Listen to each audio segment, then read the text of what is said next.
بسم اللہ الرحمن الرحیم۔ شروع اللہ کے نام سے جو بڑا مہربان ہے رحم والا ہے۔ آج کی ویڈیو میں ہم حضرت محمد صلی اللہ علیہ وسلم پر وحی کی بندش کے بارے میں بات کریں گے۔ وحی کی بندش کتنے دنوں تک رہی؟ تو اس سلسلے میں ابن سعد نے ابن عباس سے روایت نقل کی ہے، جس کا مفہوم یہ ہے کہ یہ بندش چند دنوں کے لیے تھی اور سارے پہلوؤں پر نظر ڈالنے کے بعد یہی بات راجع بلکہ یقینی معلوم ہوتی ہے۔ اور یہ جو مشہور ہے کہ وحی کی بندش 3 سال یا 2.5 سال تک رہی، تو یہ قطعاً صحیح نہیں۔ البتہ یہاں دلائل پر بحث کی گنجائش نہیں۔ وحی کی اس بندش کے عرصے میں رسول اللہ صلی اللہ علیہ وسلم حزین و غمگین رہے اور آپ پر حیرت و استعجاب طاری رہا۔ چنانچہ صحیح بخاری کتاب التحبیر کی روایت ہے کہ وحی بند ہوگی، جس سے رسول اللہ صلی اللہ علیہ وسلم اس قدر غمگین ہوئے کہ کئی بار بلند و بالا پہاڑ کی چوٹیوں پر تشریف لے گئے کہ وہاں سے لڑک جائیں، لیکن جب کسی پہاڑ کی چوٹی پر پہنچتے کہ اپنے آپ کو لڑکا لیں تو حضرت جبرائیل علیہ السلام نمودار ہوتے اور فرماتے: اے محمد صلی اللہ علیہ وسلم، آپ اللہ کے رسول برحق ہیں۔ اور اس کی وجہ سے آپ کا اضطراب تھم جاتا، نفس کو قرار آ جاتا اور آپ واپس آ جاتے۔ پھر جب آپ صلی اللہ علیہ وسلم وحی کی بندش طول پکڑ جاتی تو آپ پھر ایسی جیسے کام کے لیے نکلتے، لیکن پہاڑ کی چوٹی پر پہنچتے تو حضرت جبرائیل علیہ السلام نمودار ہو کر پھر وہی بات دہراتے۔ جبرائیل علیہ السلام کا دوبارہ وحی لانا۔ حافظ ابن حجر فرماتے ہیں کہ یہ یعنی وحی کی چند روزہ بندش اس لیے تھی کہ تاکہ آپ صلی اللہ علیہ وسلم پر جو خوف طاری ہو گیا تھا وہ رخصت ہو جائے اور دوبارہ وحی کی آمد کا شوق و انتظار پیدا ہو جائے۔ چنانچہ جب حیرت کے سائے سکر گئے، حقیقت کے نقوش پختہ ہو گئے اور نبی کریم صلی اللہ علیہ وسلم کو یقینی طور پر معلوم ہو گیا کہ آپ صلی اللہ علیہ وسلم خدائے بزرگ و برتر کے نبی ہو چکے ہیں اور آپ صلی اللہ علیہ وسلم کے پاس جو شخص آیا تھا وہ وحی کا مفیر اور آسمانی خبر کا ناقل ہے، اور اس طرح وحی کے لیے آپ صلی اللہ علیہ وسلم کا شوق انتظار اس بات کا ضامن ہو گیا کہ آئندہ وحی کی آمد اور آپ صلی اللہ علیہ وسلم ثابت قدم رہیں گے اور اس بوجھ کو اٹھائیں گے۔ تو حضرت جبرائیل علیہ السلام دوبارہ تشریف لائے۔ صحیح بخاری میں حضرت جابر بن عبداللہ سے مروی ہے کہ انہوں نے رسول اللہ صلی اللہ علیہ وسلم کی زبانی بندش وحی کا واقعہ سنا۔ آپ صلی اللہ علیہ وسلم فرما رہے تھے: میں چلا جا رہا تھا کہ مجھے اچانک آسمان سے ایک آواز سنائی دی۔ میں نے آسمان کی طرف نگاہ اٹھائی تو کیا دیکھتا ہوں کہ وہی فرشتہ جو میرے پاس حرا میں آیا تھا آسمان و زمین کے درمیان ایک کرسی پر بیٹھا ہے۔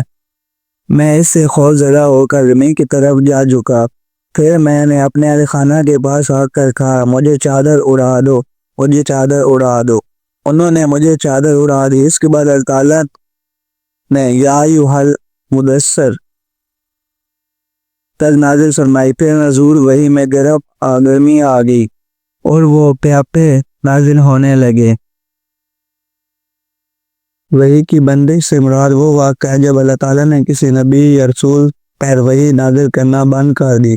اسلامی عقیدے کے مطابق وحی کی بندش 2 اہم مفاہیم میں آتی ہے۔ نبی کریم صلی اللہ علیہ وسلم پر وحی کا وقتی تعطل، فطرہ اور وحی۔ نبی محمد صلی اللہ علیہ وسلم پر ابتدائی وحی کے بعد کچھ عرصے تک وحی نازل نہیں ہوئی، اس عرصے کو فطرہ اور وحی کہا جاتا ہے۔ اس وقفے کی مدت کے بارے میں مختلف روایات ہیں۔ کچھ کے مطابق یہ چند دن تھے، جبکہ بعض روایات کے مطابق یہ 3 سال تک رہا۔ اس دوران نبی کریم صلی اللہ علیہ وسلم کو بے چینی اور انتظار کی کیفیت کا سامنا کرنا پڑا، یہاں تک کہ جبرائیل علیہ السلام دوبارہ وحی لے کر آئے۔ وحی کی دائمی بندش ختم نبوت۔ اسلامی عقیدے کے مطابق نبی کریم صلی اللہ علیہ وسلم آخری نبی ہیں اور ان پر وحی کا سلسلہ ہمیشہ کے لیے ختم ہو گیا۔ اس کا مطلب یہ ہے کہ آپ صلی اللہ علیہ وسلم کے بعد کوئی نبی نہیں آئے گا اور نہ ہی کسی پر وحی نازل ہوگی۔ اس عقیدے کی بنیاد درج ذیل قرآنی آیات اور حدیث پر ہے۔ قرآن مجید میں ما کان محمد ابا احد من رجالکم، سورۃ الاحزاب آیت 33-40۔ ترجمہ: محمد صلی اللہ علیہ وسلم تمہارے مردوں میں سے کسی کے باپ نہیں ہیں، لیکن وہ اللہ کے رسول اور خاتم النبیین ہیں اور اللہ ہر چیز کا خوب علم رکھنے والا ہے۔ حدیث میں نبی نے فرمایا: میری اور مجھ سے پہلے انبیاء کی مثال ایسی ہے جیسے کسی شخص نے ایک عمارت بنائی اور اس میں ایک اینٹ کی جگہ خالی رہ گئی۔ لوگ اس عمارت کے گرد گھومنے لگے اور اس کی خوبصورتی پر حیران ہوئے، مگر کہنے لگے کہ یہ جگہ کیوں خالی ہے؟ تو میں وہ اینٹ ہوں اور میں خاتم النبیین ہوں۔ صحیح بخاری 3535، صحیح مسلم 2286۔ اسلام میں وحی کی بندش کا مطلب یہ ہے کہ نبی کریم صلی اللہ علیہ وسلم کے بعد وحی کا سلسلہ ہمیشہ کے لیے ختم ہو گیا، کیونکہ آپ صلی اللہ علیہ وسلم خاتم النبیین ہیں۔ اب قرآن مجید ہی آخری الہامی کتاب ہے اور اس کے بعد کوئی نئی وحی یا نبی نہیں آئے گا۔ جب نبی کریم صلی اللہ علیہ وسلم پر پہلی وحی نازل ہوئی تو وہ غار حرا میں جبرائیل علیہ السلام کے ذریعے آئی۔ اس کے بعد کچھ عرصے کے بعد وحی کا سلسلہ رک گیا۔ اسے فترت الوحی، وحی کا تعطل کہا جاتا ہے۔ اس دوران نبی کریم صلی اللہ علیہ وسلم بے چین رہے اور شدت سے انتظار کرتے رہے کہ اللہ تعالیٰ کی طرف سے دوبارہ وحی آئے، جبرائیل علیہ السلام کا دوبارہ وحی لے کر آنا۔ اس تعطل کے بعد جبرائیل علیہ السلام دوبارہ وحی لے کر آئے۔ سورۃ المدثر کی ابتدائی آیت کا نزول۔ صحیح بخاری اور دیگر کتاب حدیث میں ذکر ہے کہ جب وحی کا سلسلہ دوبارہ شروع ہوا تو نبی صلی اللہ علیہ وسلم جبرائیل علیہ السلام کو اپنی اصلی شکل میں دیکھا۔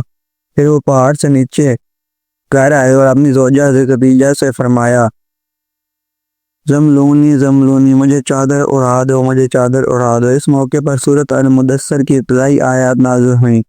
یا ایھا المدثر، سورۃ المدثر 3:74 ترجمہ، اے چادر میں لپٹنے والے، اٹھو اور خبردار کرو اور اپنے رب کی بڑائی بیان کرو۔